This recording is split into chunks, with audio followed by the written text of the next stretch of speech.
English and French settler identities, the two so-called founding nations. They're called founding nations in Canada's sort of national story about itself. So from the two founding nations to one that includes indigenous nations and identities and histories. And that shift in national identity is a political shift. It's a result of a particular political moment.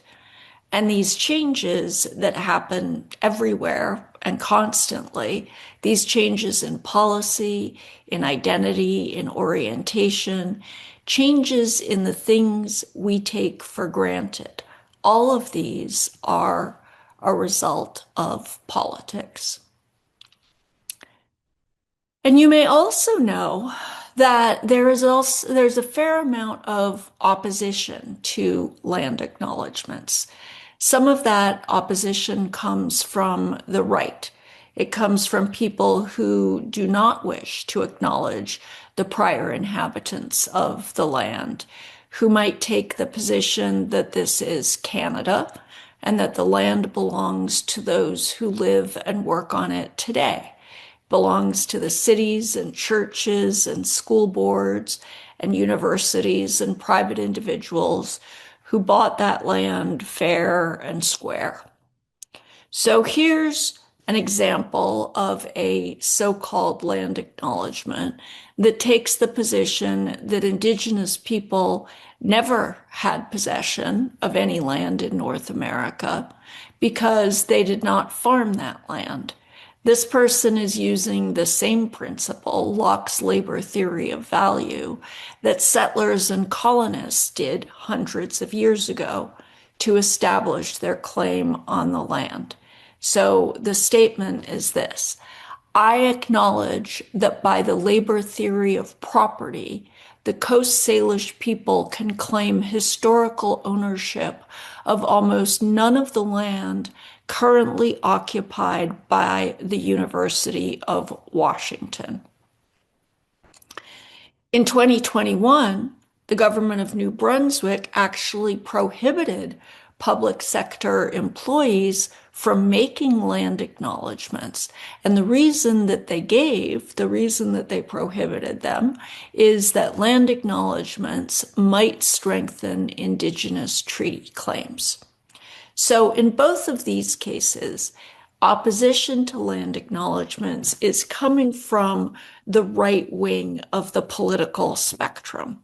It's coming from people who hold conservative political positions and values, and they may object to any land claims that are not based on principles of private property, where a person who buys a piece of land owns it, full stop.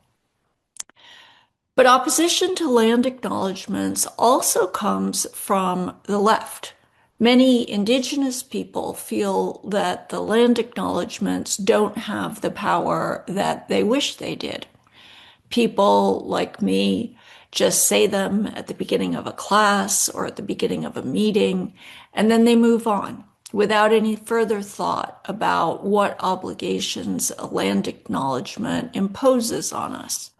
So, for example, if this is the traditional land of the Huron-Wendat and the Seneca and the Mississaugas of the Credit River, they might ask, then what are we doing here? And when are we going to give the land back? What's the point, they might ask, of admitting that this land was taken if that admission is not going to lead to anything else? So some people argue that the land acknowledgements have become little more than another quote unquote move to innocence. So a move to innocence is anything a person does to expiate their guilt or the guilt that they ought to be feeling. So for example, if I recite the land acknowledgement at the beginning of each lecture, I may be doing it in order to demonstrate that I myself am blameless in this whole land claim business. So I might be engaged in virtue signaling and nothing else. And not only that, but my move to innocence enables me to avoid doing something more meaningful or more materially productive. So the worry from the left side of the political spectrum is mainly that the land acknowledgement is nothing more than a symbolic gesture. Nevertheless, and here I'm going to complicate this a little further, from the perspective of politics, symbolism matters. The national anthem is also symbolic. Canada chose a national anthem that was originally a French song. It was a song that was commissioned to celebrate Saint Jean Baptiste Day in 1880. And it's a symbol. The reason a French song